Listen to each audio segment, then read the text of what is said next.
Denver Barkey. Denver Barkey. Obviously, we know the deal with Denver Barkey. The quote I pulled from your story about Denver Barkey straight from Brent Flair. There's a big difference, just asking about, like, you know, what he needs to do, does put on weight, get stronger, etc. There's a big difference between putting on weight and getting stronger. I think he needs to get stronger. I think he's self-aware. I do think that with his body type, there's a certain weight level where you can't get too much heavier. You start slowing down and it's ineffective. It's not a quick process for a guy like that, but I think he understands where he needs to get to.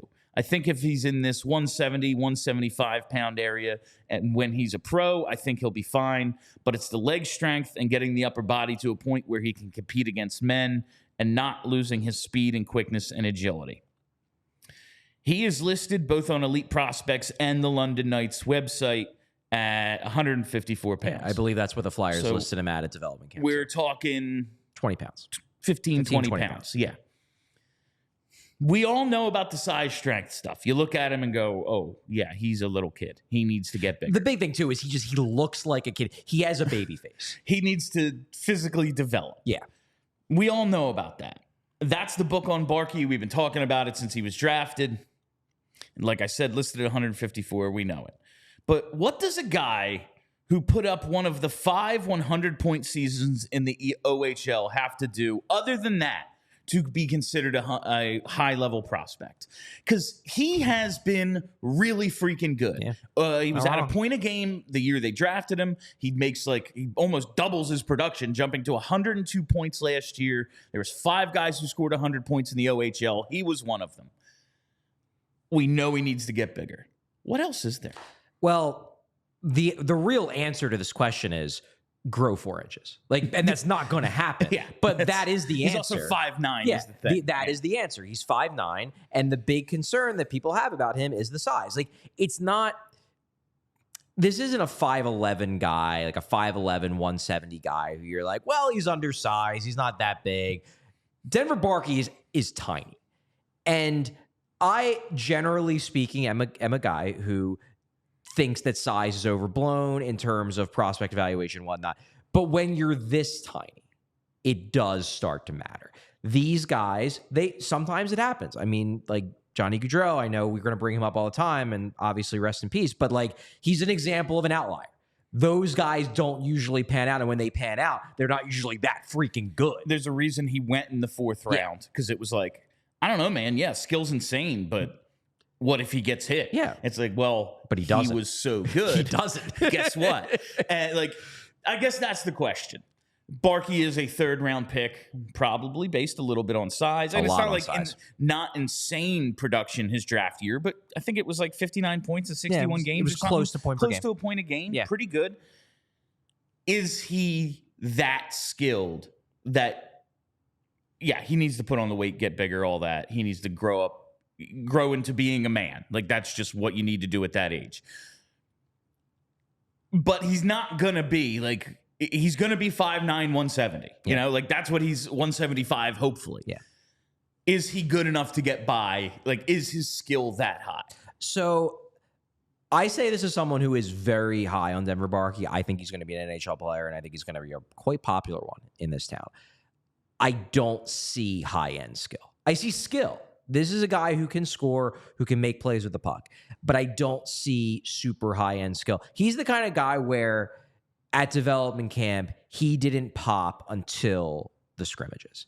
Whereas guys like Luchenko and even guys like Alex Bump, they popped in drills because you can see... They do 1 or 2 things great. You can see the high-end puck skills. Whereas Barkey, a lot of what makes him as good as he is, and I go back to that great quote in the EP Rinkside scouting report of him last year in their big draft guide, which was, dog. But Barkey doesn't have that dog in him. Dog's got that Barkey in him. That's so good. He is relentless, and he is the kind of guy that is always going to look better in game situations versus drills, because you put him in a competitive atmosphere where there's a puck and there's 2 guys in front of him he's got to get through. Who cares about the size? He's going to find a way.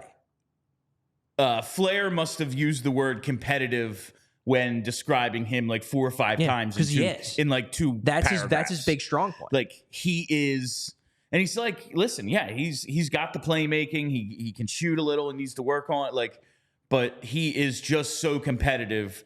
We're not worried. Like, yeah, he had a 100-point season, and now it's okay. He's probably going back, and like you worry about complacency sometimes with guys in that situation. Yeah, because it's not like not with him though. Like last year, he took a 40-point jump. Yeah, it's not reasonable to expect he's going to score 140 points. 150 points. Yeah, like that's not going to happen. Yeah, but he does have like he felt snubbed by Team Canada. Yeah, he did. Like, he and very like much now did. making World Juniors is very much a goal for him. Yeah, he very much like that's all right. So you know that there are things motivating him internally. Yes, and because he's just naturally competitive, he was like in his situation. Yeah, I worry about guys maybe getting complacent.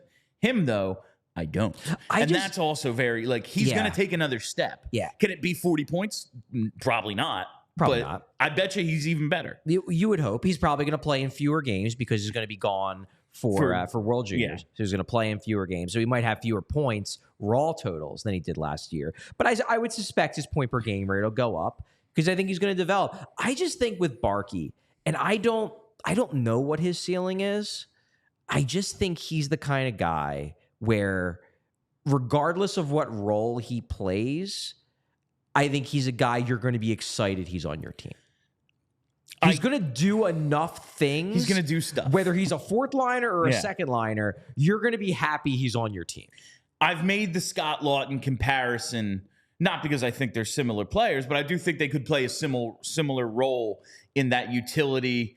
Like, I don't think Barky can play center, but I see where you're going with like different spots in the lineup.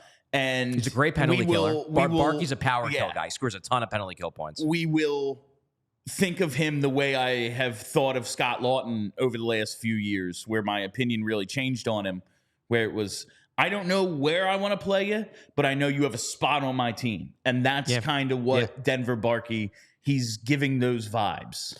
I just think he plays such a relentless style, and he's so competitive out there. He battles. He finds ways to score points that other guys would not because he's the most creative guy, but just because he just finds a way to get the puck to somebody, because he's going to put in that extra little bit of effort that most guys either can't or just won't. And do I think that there's a world where he could become a 2nd liner? Sure. It's not my expectation for him, but I'm not ruling out that possibility in his, range of outcomes, because he's a guy who just seems to get the most out of everything he has.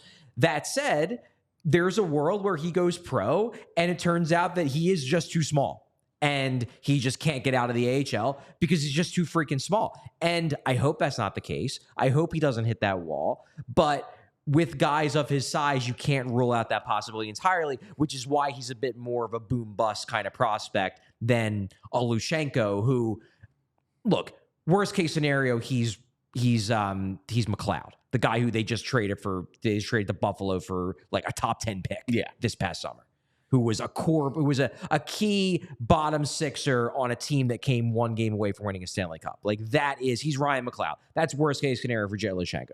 Worst case scenario for Denver Barkey is he hits the AHL and he's just watching everybody whiz by him. And that's, again, like I think the size stuff can be overrated, but when you're talking about a relentless guy, like he's going to make his living in the corners. Yeah. He is going to kill penalties. Yeah. This is physically taxing work. It is. He's not going to be able to avoid contact. Like that's not his game.